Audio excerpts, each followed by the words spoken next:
Vous écoutez Radio Enfer. Non! Tu l'as encore écrasé un! C'est juste un con de jaune orange, Bob. Saigne pas du nez pour ça. Radio Enfer, dans une galaxie près de chez vous, méchant changement. Autant d'émissions qui ont marqué la jeunesse québécoise d'une autre époque et qui, aujourd'hui, fait surtout ressortir la nostalgie. Avec la fin de VRAC annoncée pour le 1er octobre 2023, c'est une page de la télévision québécoise qui se tourne. Dans cet épisode, je fais un retour sur les moments forts de la chaîne spécialisée qu'on a surnommée, à une autre époque, le méchant canal. Dans les années 80, la télé payante fait son apparition. En 88, le canal Famille, l'ancêtre de VRAC TV, voit le jour.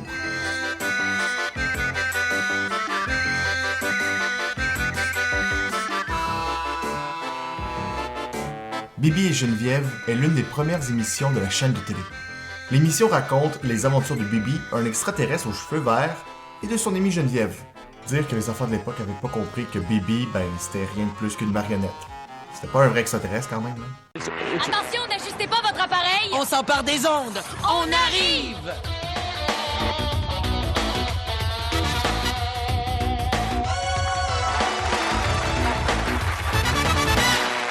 Quand on pense à Télépirate, on pense à une émission jeunesse qui ne semble pas se censurer dans ses idées.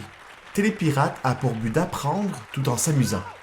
Si tu veux jouer dans le noir, par exemple, c'est important de toujours te munir de piles de rechange si tu joues avec une lampe de poche. Deuxièmement, si tu veux t'éclairer, tu dois toujours avoir, si tu veux t'éclairer à la chandelle, dois-je dire, tu dois toujours éloigner ta chandelle de papier ou encore de choses inflammables. Un mouton qui mange une pomme puis il se mord la lèvre. Ouais, ça, c'est un méchoui qui a mal fini. Mais lorsqu'on dit, Élise, qu'un aliment est riche en vitamines, Oui. qu'est-ce qu'on veut dire par là? On veut dire que l'aliment a une bonne source de vitamines. Par exemple, les carottes. On dit que les carottes contiennent de la vitamine A. On y retrouve un musicien bruiteur et des personnages comme Super Poche et Super Pourri, ou encore Batman et Robin, Cendrier, Le Têteux, Moufette Zigonneuse et Sam Chicotte. Ouais, quand j'y repense, on est vraiment des années 90. Pas sûr que tous ces noms-là passeraient le baromètre de ce qui est acceptable aujourd'hui. Droite! Gauche! Droite! Un Batman! Un nom de petit alpiniste! Cela fait 3 semaines que nous gravissons! Je n'en peux plus! Oh! Robin, je t'en prie, tiens le coup! Batman, pourquoi n'avons-nous pas pris une batte ascenseur? C'eût été plus simple! On dit un bat-ascenseur, et d'abord, je déteste les ascenseurs! Batman, pourquoi me reprends-tu toujours? Parce que tu ne sais pas parler! Vous voyez, ça, c'est un fer à repasser. Les fers à repasser existent depuis environ 1600 ans. Ce sont les Chinois qui l'ont inventé. Les zigotos!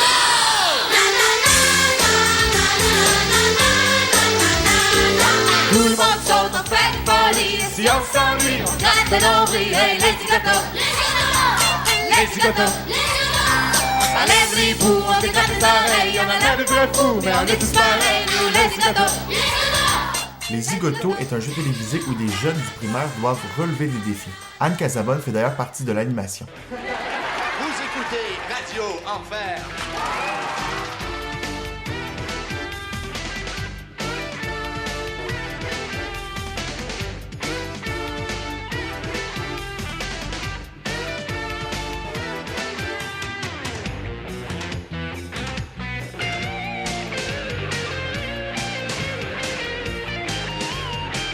À son arrivée, Radio Enfer a l'effet d'une bombe. La capitale de la Saskatchewan, c'est... Un trou? L'émission met en scène la vie d'une radio étudiante dans une école secondaire. Étrangement, les élèves passent 5 ans à l'école, malgré le fait qu'ils sont en secondaire 3 depuis le début de la série.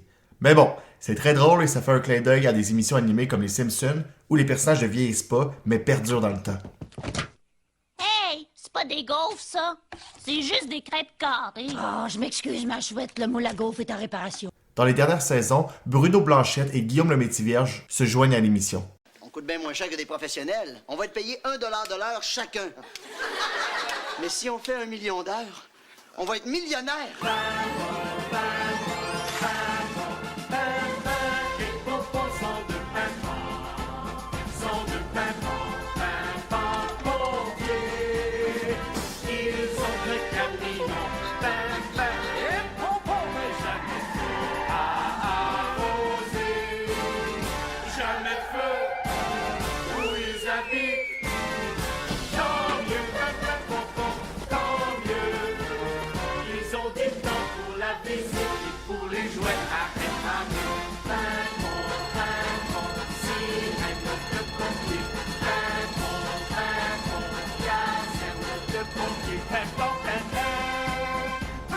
Pimpon est une émission éducative qui présente la routine de deux pompiers, Pimpin et Pompon.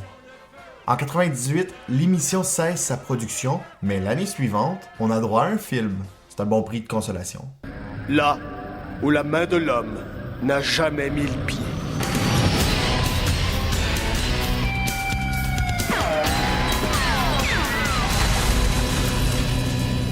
Véritable série culte du Québec, dans une galaxie près de chez vous réussit à toucher plusieurs générations de spectateurs, jeunes comme moins jeunes.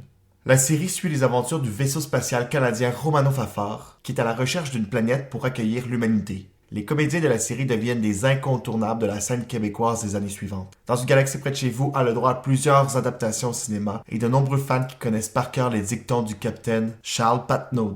Ça me fait penser à ce que disait le grand Jules César. Il disait... Stéphane, il n'y a pas de bébite. Ouais, il disait ça. Ouais, il disait ça. Non, Brad. Tricher, c'est voler, puis voler, c'est pas beau. La nuit porte... La nuit porte... La nuit porte de garage. À la fin des années 90, l'arrivée de Télétoon brouille les cartes de Canal Famille. La nouvelle chaîne veut attirer le même public cible que Canal Famille, ce qui fait perdre à cette dernière des codes d'écoute. En 2001, Canal Famille change d'identité pour devenir VRAC TV. Astral Media, le propriétaire de la chaîne, profite de l'occasion pour remplacer plus de la moitié des émissions à l'antenne. C'est donc un renouveau sous plusieurs aspects.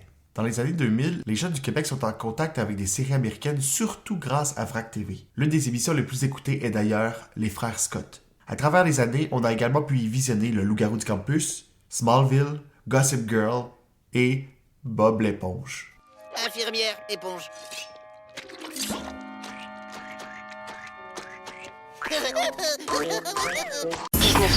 Cette émission vous est présentée avec une vidéo description. Perdu en territoire ennemi, le capitaine Ben Creighton et le G.I. Jones de l'armée américaine, ainsi que Ginette, leur mouette apprivoisée, sont encerclés par l'ennemi. C'est notre dernière chance. Atterré par le décès de sa mouette et la blessure de son compagnon, Ben offre à Jones un morceau de corned beef arrosé d'une sauce secrète de son invention. Merci, capitaine. Avoir su, j'aurais pas pris la peine de déjeuner. De retour chez lui, Ben Creighton ouvre le premier restaurant Captain Creighton en banlieue d'Atlanta. Et depuis ce jour, partout à travers l'Amérique du Nord, on peut entendre...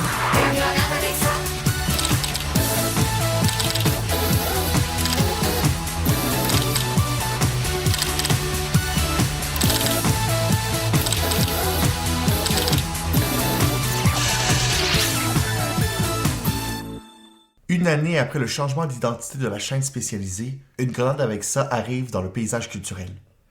L'émission suit les employés d'une chaîne de restauration rapide. Une grenade avec ça rassemble devant la télé plus de 300 000 personnes par semaine. Cette semaine à Mixmania, les deux groupes partent pour Québec. Ça a l'air qu'on a besoin de ça, tu sais. Ils donnent leur premier concert. J'ai un petit trac, là, mais je suis pas stressé. Et ils savourent la vie de star. Ah, c'est relaxant.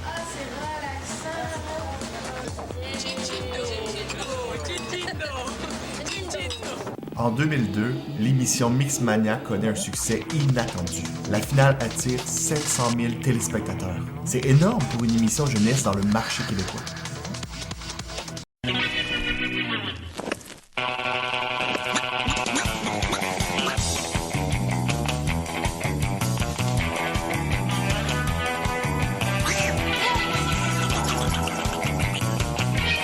Il était une fois dans le trouble met en scène l'entreprise C'est quoi ton problème? Dont le président est Jean, interprété par Pierre-François Legendre. L'entreprise se veut un moyen de régler les problèmes de ses clients. Évidemment, ce ne sont pas tous des problèmes faciles à gérer. Le concept de l'émission est génial. Le nombre d'artistes invités de l'émission est vertigineux. Une grande partie des têtes d'affiche de l'UDA y passent. Yves Pelletier, les Denis de Relais, André Waters, Céline Galipo, Claude Legault, Julien Poulain, Rémi-Pierre Paquin, Réal Bossé, Didier Lucien, Phil Roy, le groupe Mes Aïeux, et j'en passe. En 2004, VRAC TV propose Carve l'Antigala. On le nomme Antigala pour se démarquer des galas traditionnels.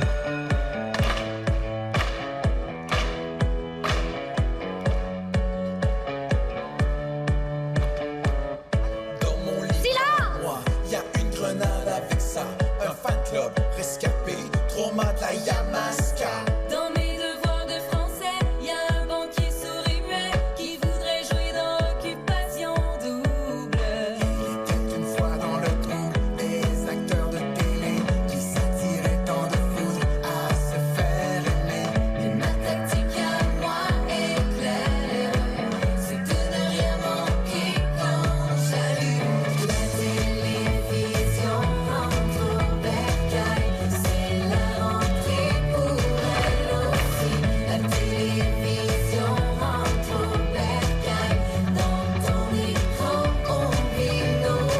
On y retrouve des prix qui vont dans tous les sens, mais qui parlent aux jeunes, dont le joueur des Canadiens de l'année.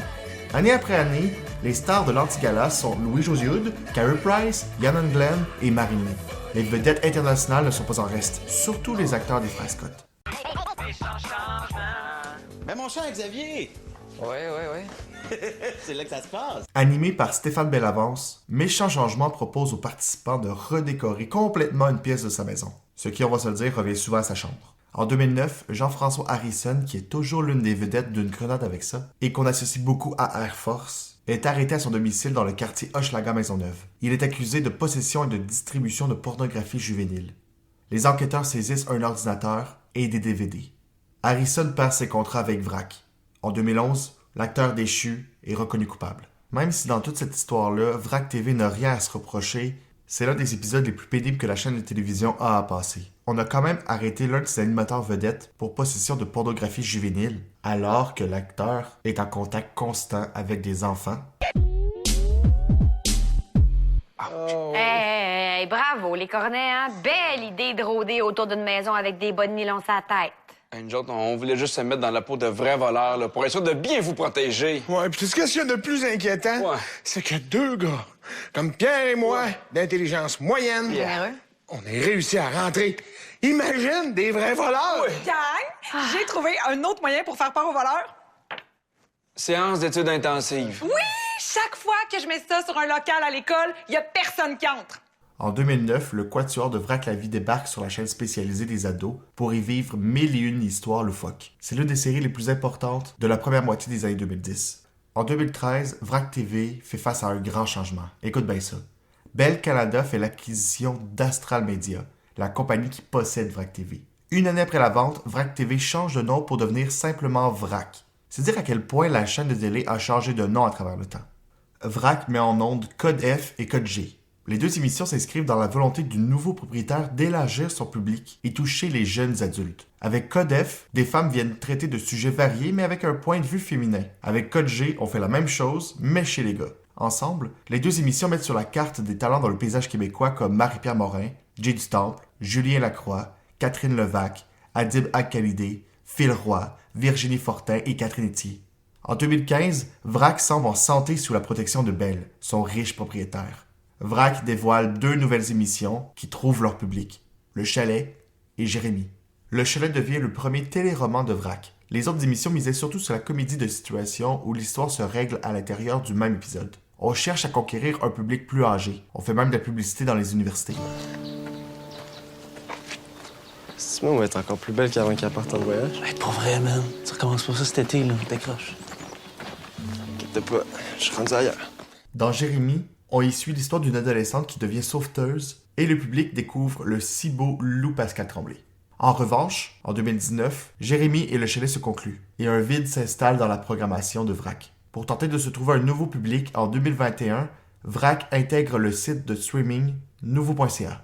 Au printemps 2022, Vrac annonce vouloir se réinventer en misant sur des séries d'enquête. Les séries et les documentaires en lien avec la criminalité sont dans l'air du temps. On peut pas le nier. Vrac le sait bien. Et devant ces codes d'écoute qui sont en chute libre, la chaîne de télévision semble s'accrocher à ce qui attire encore des gens devant la télévision traditionnelle. Ce qu'il y a de plus important derrière cette nouvelle est peut-être que Vrac change pour la première fois de public cible, délaissant les ados et les jeunes adultes pour un public plus mature. Malheureusement, Vrac se dénature jusqu'à perdre son identité et présente plus que jamais des séries américaines qu'on pourrait très bien consommer en streaming plutôt qu'à la télé. En 2023, Vidéotron annonce retirer Vrac de son offre télévisuelle. C'est un coup dur pour la chaîne de Bell qui, quelques jours plus tard, déclare que ce sera la fin de l'aventure Vrac le 1er octobre. Bell Media n'est pas tendre envers Vidéotron et va jusqu'à l'accuser d'avoir signé la mort de Vrac. La fin de Vrac est l'un des signes très clairs que les jeunes d'aujourd'hui ne consomment plus la télévision traditionnelle et que les offres de contenu que l'on trouve sur les plateformes en continu ne cessent d'augmenter sans oublier le poids lourd que détient TikTok pour ce qui est du temps passé devant un écran. Dans tout cela, où est l'offre de contenu québécois? Malheureusement, elle est peu présente. Le Québec est un marché peu intéressant pour les Disney et les Netflix de ce monde. Et les algorithmes de TikTok ne favorisent pas vraiment le contenu québécois. Nous sommes malheureusement à une époque où les référents culturels québécois communs de la jeune génération sont de moins en moins nombreux, dû à une offre de plus en plus grande et mondialisée. La fin de VRAC est triste parce que les adolescents ne semblent plus la priorité d'aucune chaîne de télévision québécoise. Cela dit, Télé-Québec tient toujours le fort de la télévision jeunesse, mais pour un public plus enfantin. Il serait grand temps que les sociétés d'État que sont Télé-Québec et Radio-Canada s'intéressent aux adolescents. Pour de vrai.